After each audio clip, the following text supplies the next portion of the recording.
Is it wrong to fall in love with someone who already belongs to another? One day, a post I stumbled upon caught my eye. The most liked comment was a brazen boast from a self-proclaimed mistress. Dating isn't marriage. If you can steal the heart of someone taken, you deserve to keep it. If they don't love their partner enough to stay loyal, their partner is the real outsider in the relationship. I took my husband from another woman. He was just a broke college student back then, but I knew who he really was. He's the only son of the country's wealthiest man. His ex only knew how to study and work. She had no idea how to keep a man. How unfortunate. I heard she never even got her diploma. Her life must be miserable now. I stared at the comment for a long time because I recognized the woman who wrote it. Her name was Camilla. She was talking about me. Miserable? I was now a famous attorney, renowned for never having lost a case, and I had also adopted a sweet daughter. My life was anything but miserable. I blocked the author of the comment and assumed our paths would never cross again. However, fate had other ideas. While taking my daughter for her passport application, I ran into some people from my past in the most dramatic way possible. Camilla used her position to make things difficult for me. My ex-boyfriend Alexander stood by her side and even threatened me, phone in hand. Apologize to my wife, or I'll have my father hire that so-called victory queen. We'll sue you until you lose everything. I smiled and said, go ahead and call that lawyer. The next second, my phone rang. After I won my case and got back home, I spotted a popular social media post as I scrolled through my phone.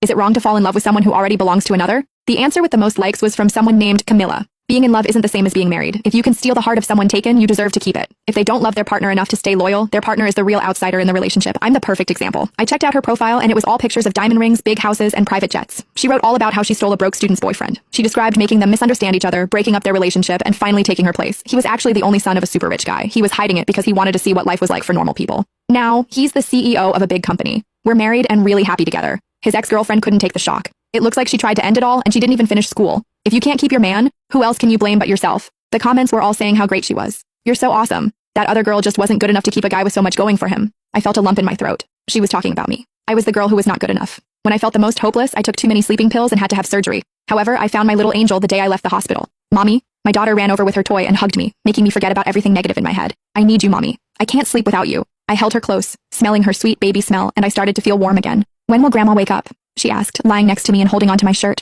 I want to tell Grandma the teddy bear story. Very soon, I said, rubbing her back. Grandma worked really hard, so she needs to rest a little longer before she can wake up. Back then, my father cheated on my mother and brought home a disease. He suffered no consequences himself, but it was passed on to my mother and eventually led to her cervical cancer. The day we found out about Mom's sickness, he just divorced her, not wanting to deal with it. I tried to follow her, but she was so upset that she ran out the door and got hit by a speeding car. She ended up in a coma. The guy who hit her was rich and powerful, and he did not pay us anything. That was when I knew I had to be strong enough to fight for what was fair. Mom, was life as tough for you as it was for Grandma? My daughter asked, looking up at me. It was tough, but then I